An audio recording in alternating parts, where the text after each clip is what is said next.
little things is that if you have any questions going on during the webinar, please feel free to click those into the chat window. We're going to take those questions at the end of the meeting. It is scheduled for just 30 minutes, so a quick way for you to learn some new information. Then you can always go back. We'll have the deck and the recording posted on the PMG website that you can download. And of course, you can always contact me or somebody else within PMG for any questions that you have. All right. So what does it mean to be a power broker? Well, if images that come to mind or the people in government are making bills get done, right?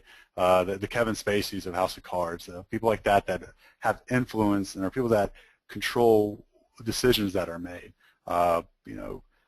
This applies not only to government but also things in real estate, things in investment. People look at these power brokers as oracles, or people that are deciding where money should be spent, where people should invest time and resources into to get things done. And at PMG, we've actually been talking about this for quite a few years. As IT needs to be that. IT needs to be able to do that through the means of a service catalog. But what's happening is now in the industry, it's starting to get picked up more and more. In fact, as you can see their quote there from Gartner, and other analysts as well too are starting to say, okay, IT isn't just supplying the services that they've always just done in-house. They're actually being a part of brokering services both internally and externally as well. So whether that's working with the HR team to do onboarding or working with the infrastructure team to determine how they're going to spin up cloud servers, or if they're working with the marketing team to figure out how they're going to get collateral to a certain location or set up a web server so that they can run a campaign online. All those things are where the IT department is starting to get more involved in acting as a power broker to those different departments and to those different people within the company. So how does this happen when there's not a broker involved? And some of you all may be experiencing this today. A business group within the company needs to go and acquire some type of service. They think that they're trying to do onboarding, and they think they need to go out and get an HR tool. They think that, okay, that's going to give me everything that I need from recruiting to, once we get them in recruiting, we can put them into the HR system, and then it's done. And that might be as far as the HR team is looking at that time. What they aren't doing is they aren't involving anybody else that can help talk about, okay, what is the business impact that's going to be put in place here? That decision has been made. Now, if you go with that application, IT is then set that has to support that application that's been provisioned. The business now is stuck in whatever decision was made, right? So anytime you're making a purchase or company's making a purchase, they're going through their RFIs, their RFPs. They may make a decision to go with a certain vendor or provider, and then they're stuck in that for X number of years until they can do a completely reevaluation. So by working alone and not having any type of information being provided by the IT or the service brokers, it's very limiting in the amount of opportunities and the options that are going to be available to that group. So what does that look like when you have a power broker involved? Well, that's when you're bringing in somebody who is familiar with services that are getting done within the company, right? Because of IT touches all departments, so they're aware of services that are getting provided. They know that there are dependencies amongst different applications that are in use. They know about things that are painful within the company, where users are having issues, or where users need to, would like to see improvements in the way things are done. But by bringing them into that conversation, they become that power broker. They become that trusted advisor, almost like an internal consultant to your different departments within your company. That's going to help facilitate that conversation that you're having of whether or not you're purchasing a new application, or if you're going to be setting up some type of outsourced service that you're going to work with. So what does that power broker look like? Well, it could be a person. It could be a group of people. You may already have this within your company. It could be like a managed services team.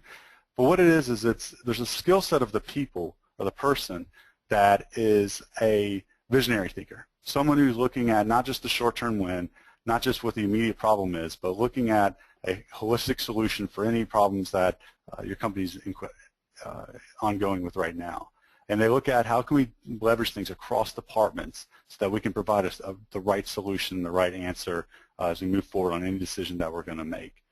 And what also comes with them is a technology side, right? So if you think about a carpenter, you want them to build a house. Well, they're going to have the skill set to know how to build a house. They know how to swing a hammer, but they may not have the tools that they need. And that's another key part of being that power broker. So you need a piece of technology that's going to allow you to be able to focus on the end user experience. Something's going to be adaptable, something that's going to be able to integrate with your current systems and your any new systems that you bring on, and also have a way of doing reporting. So that tool, that technology, actually becomes a platform to facilitate the conversations that you're having with these different departments. So the IT broker comes in with their skill sets of the personal skill sets, as well as having that technology tool in their back end, in their kind of in their their tool belt to be able to have those conversations. So let's actually walk through a few examples of what that would look like.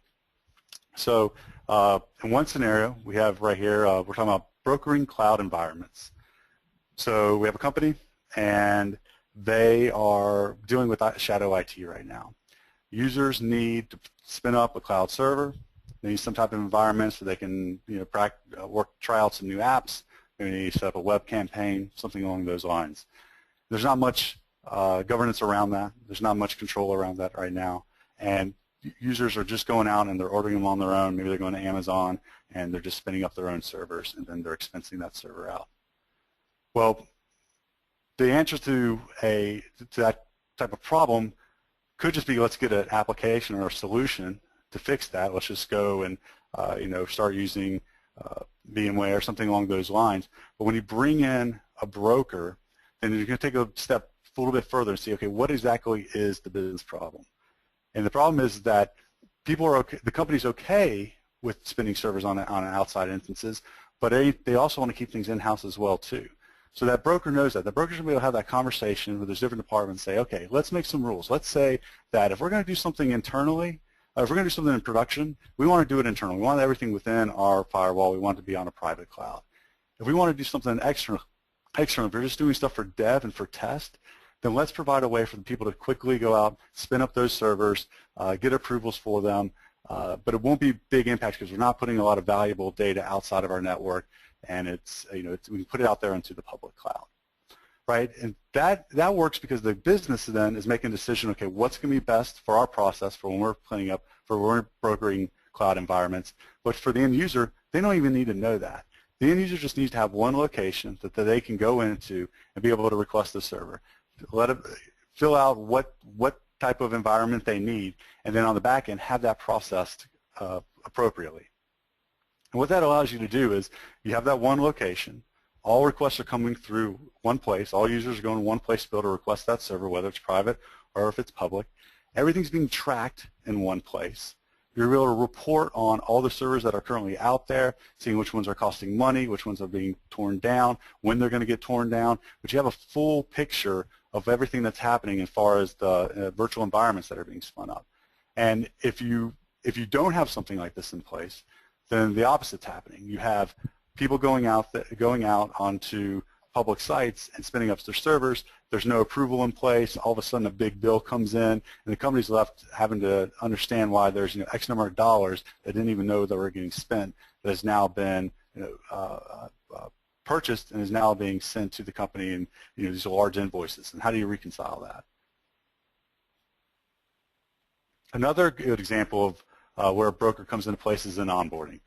And onboarding is one of those classic examples that everybody does, but not everybody does it well. And if you talk to most companies, they've struggled with their onboarding process.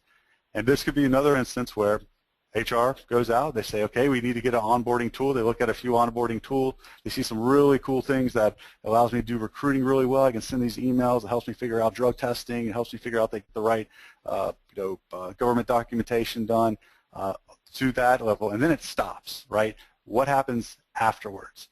And that's where the IT broker really comes into play. They're going to look at the holistic service. They're going to say, okay, HR, you are doing the great job of figuring out who we need to be recruiting and bringing on. But once you've found that person, what happens next? Well, a lot of things could happen. We need to create an account for that user. Maybe we need to give them an exchange account. If they're a contractor or their employer, they treat it differently. If they're a contractor, do they get a webmail? If they're an employee, do they get an Outlook client on their computer? Do they get a laptop or not? Do they need access to certain different systems? And these are things that wouldn't necessarily be considered if HR is just looking at buying a tool for what their needs are. By being the power broker, you're coming in as IT, having that knowledge of all the entire process and the different things, the dependencies that are going to be incorporated with just onboarding a user, whether that person is a contractor, employee, temporary, you name it, you have the full view of what that process looks like. So by doing so, you have the ability to start consolidating those into simple services so people can go in and request in one place. They have a way to be able to report on that. So if you are onboarding people and you're giving them laptops, you're procuring laptops for them, being able to track, okay, these number of people are going to get leasing these laptops for X number of time, and all that information is getting consolidated and it's going to be reportable within one location. And one other thing to keep in mind is, a lot of our companies are Fortune 500, Global 2000 companies. They didn't get there alone just by being one company just growing, growing, growing. A lot of these are acquiring other companies as well too. Or they might have acquired 6 or 7 other companies as they've grown and expanded. And it takes a long time for all those things, all those different Active Directories, those different LDAP tools to all be consolidated into one location. And it could take years to get something like that done. Yet, as the power broker, you know that there's a process for a certain group, there's a process for another group, and you're able to put that within one location so that as the HR onboarding services put it into place, you're going to help define what that logic is and what the business processes are so that you are able to create accounts where they need to be created. You're able to put in the business logic that says contractors stay and have access to systems for X number of days, or they have to be removed after 90 days. Those are the types of things that you'll be able to help facilitate those conversations as different departments and different companies are evaluating different tools. Finally, a third scenario to look at, and one that I'm seeing a lot of these days, a lot of growth here, is in brokering services to external clients. And what I really like about this one is that people tend to think of IT providing services only to their internal group, right? I need to get a laptop. I need to, get access to a certain system. Maybe it's a self-service password reset. Those different things that are happening internally.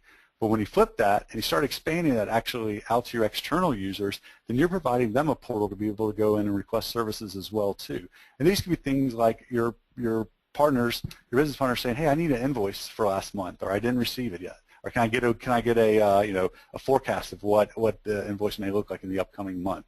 I need access to a certain system or a certain SharePoint site or something along those lines so that I can do the work that I need.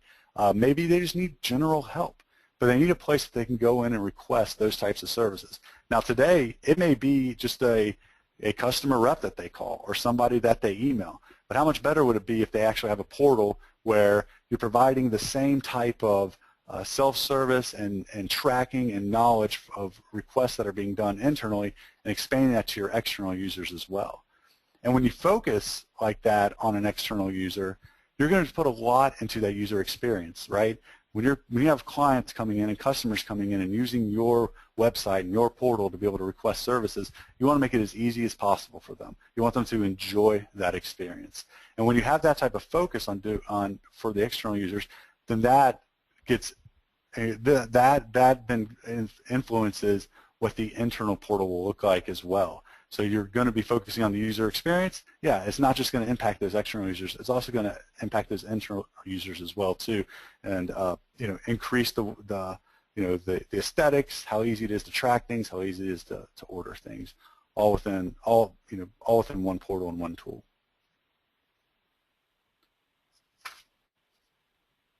So, what's driving the need to be able to do this? Well, it is the two things that we've talked a lot about. One is it's that customer experience. You want the users to enjoy going and ordering that service, much like when you go on to Amazon.com or eBay or there's really popular websites that people enjoy going to and shopping on. You want to. It's the age of consumer. People want to have that same type of experience when they're requesting services as well too. That's not new to us. That's not new to probably the people on this call as well. That's something that's going to continue to grow and grow, and as IT, the consumerization of IT continues to grow, the need to have a great customer experience is going to continue to grow as well too. Now on the back end side of that, there's the whole management of those services, right? So how many of those services are actually being done in-house? How many of those services are we actually going to be using or outsourcing it or using a service provider to be able to do those different things and be able to track the cost that it is. So it may be cheaper to do things in-house, or maybe it is cheaper to do things outside of the company. And by having a platform that's going to be able to track those services, the amount of services that are coming in, and how quickly they're being done, you're going to have that ability to view what the results of those services are, and be able to make different types of choices, whether you go with a certain company A or company B, all available to you, and all that data available to you within one product. So if you aren't doing this already, how do you get started? And as you remember from the beginning of the conversation, there's really two sides of it. There's the business and people side. So there has to be those soft skills of somebody who is able to communicate well with multiple people within the company, being able to bridge across the gap of the different silos of HR, facilities management, IT management, the different departments that you have within your company. Somebody, and it may be not just one person, it may be a group of people, it may be a team that gets together on a monthly basis to talk about the struggles and issues that they're currently encountering, and seeing if there's a way that they can automate a process, or if there's things that they can leverage already within the company and be facilitated by some tools that people already have. In fact, there's probably plenty of tools that you already have within your company right now that you aren't even using the full functionality that's provided in them because you didn't know it was needed by another group or another department of the company. And then finally, it's the technology side, right? So you have those soft skills, but what do you come in that says, okay, I'm not just going to talk to you. I'm not just going to say things and listen to you and we'll come up and whiteboard some ideas, but I want to talk to you about some technology that we have in place that's going to help us facilitate brokering services amongst the different departments and within our company.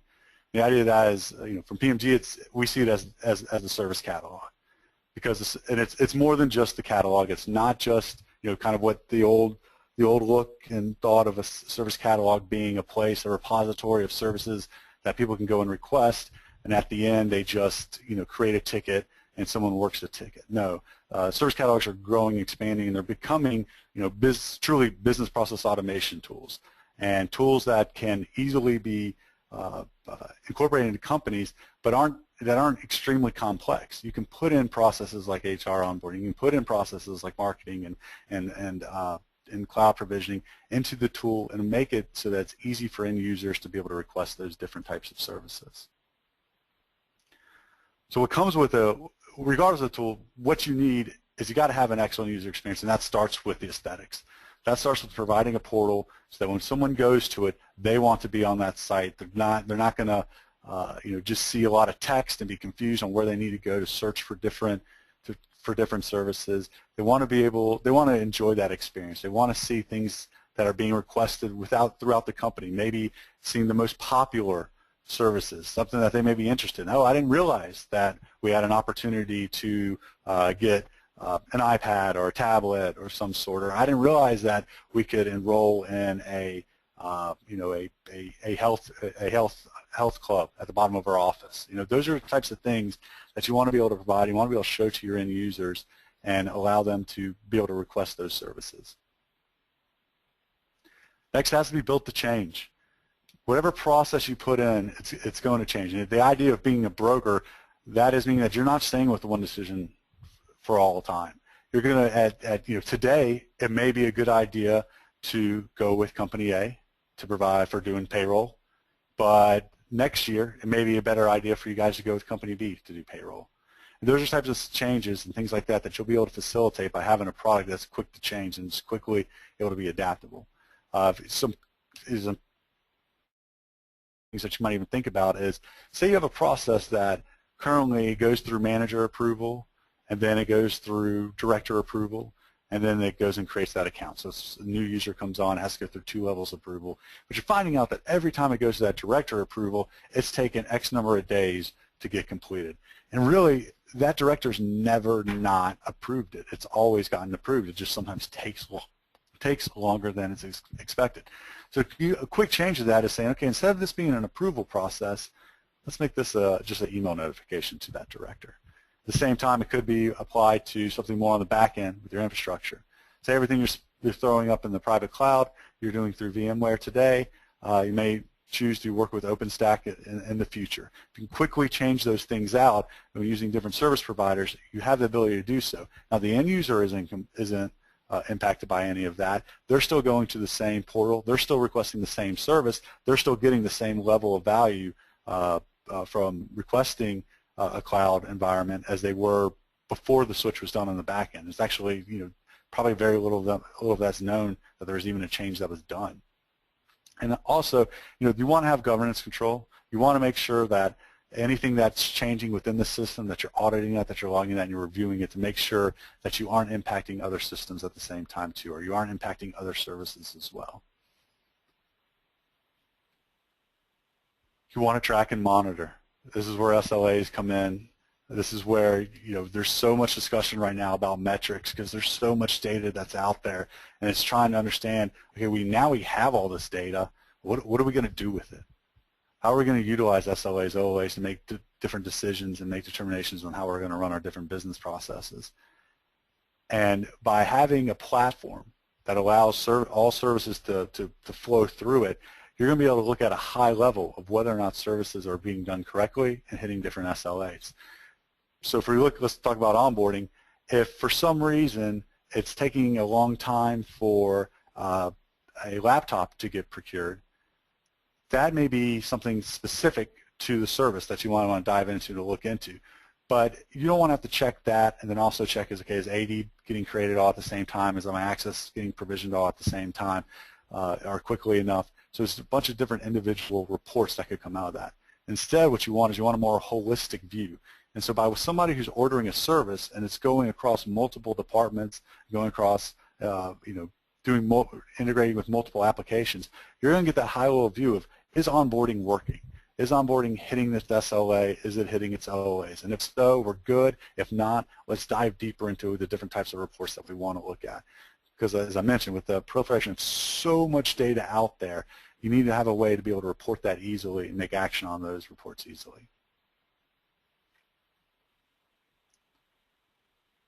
And then the final thing is reporting on costs. As your maturity of your services continue to grow, you're going to start learning about the cost that's associated with each one of the services that you're providing. So if you're onboarding an employee, it costs X number of dollars. If you're spinning up a server internally or externally, it's costing X number of dollars. You need to show that information to your end users so that they are aware that these things that I'm doing, these actions that I'm taking, they have an impact to the company. It's going to affect the bottom line. And at the same time, all that information needs to be able to be rolled up and reportable to the leadership so they can look at to see, okay, where is our money going? Where do we have X number of laptops currently being leased out right now? And that's the reason that we have the large invoice that we have on a monthly basis. Let's check on those and let's validate that we're getting the right bills. And by having your services all in one place, by having your services moving through one platform, then that's going to give you the visibility that you need to make those types of decisions. So as we're getting towards the end, we've gone through a few different scenarios: onboarding, cloud provisioning, extending your services to external clients as well. Starts to show you that there's the idea that IT is becoming more than just what has been in the past. It's becoming the power broker. It is the one that's going to have a lot of influence on decisions that are being made within the company, and it crosses all different departments. It's your cloud service providers. It's your service catalog, it's your ITSM tools, it's your identity management tools, it's your marketing group. They're figuring out, accounting group, if they're going to be kicking off audits of different branches within different states and things like that. That by being that service broker, you're able to bring in the expertise and knowledge that you have to help facilitate those conversations as decisions are being made on what the right tools are and what the right processes are to be able to manage those things.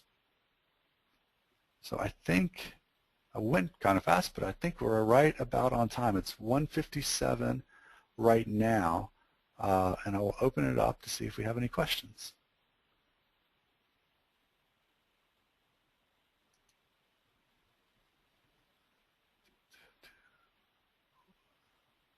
All right, Ben, I'll let you see if you pulled up any questions. And just one that's come through so far, a question about who to start with, what group to start with. It's a good question, one that comes up, I think with most of our engagements when we're kicking off with a new client. It's what service do we want to focus on to be able to show some value? Where can we work with different groups? And honestly, as I showed you, I think onboarding tends to be one of those key services because everybody does it, and there's always typically a need to improve that in some way. And because it's one of those services that goes across multiple departments and multiple silos, you have to involve HR, you have to involve the accounting group, you have to involve facilities, you have to involve IT and procurement of laptops and things like that. So that tends to be a really good service for people to start with. But as what we're seeing is a lot of people are focusing right now on infrastructure management, and that may be a service that you want to look at right away. People are having, there's probably 3 or 4 webinars going on right now determining whether or not you should go public or private with your cloud and the information that you're going to be storing on those servers. And by providing an easy way to be able to request that through anything that's production and keep that private, anything that's dev and test, put that public. That's just one example of how you might be able to facilitate a platform that allows end users to make those types of services and request those different types of services.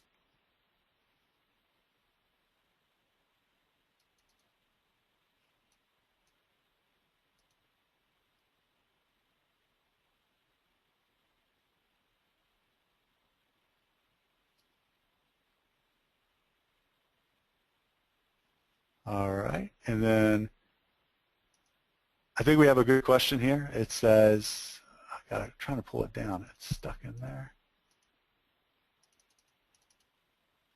All right, how is a service power broker is different than a managed service provider?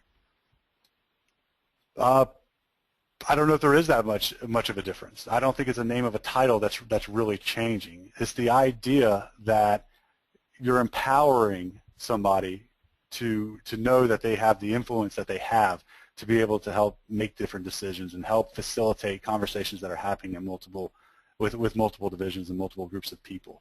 It's bringing in that expertise of knowing that we have all these things already in-house. What can we do in-house that's very well? What do we need to outsource to an external service provider?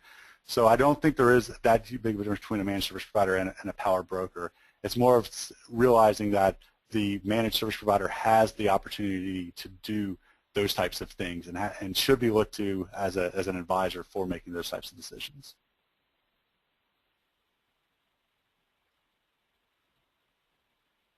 All righty. Well, good question. We have come to the end of our 30 minutes together. I appreciate all of y'all that were able to join the webinar, and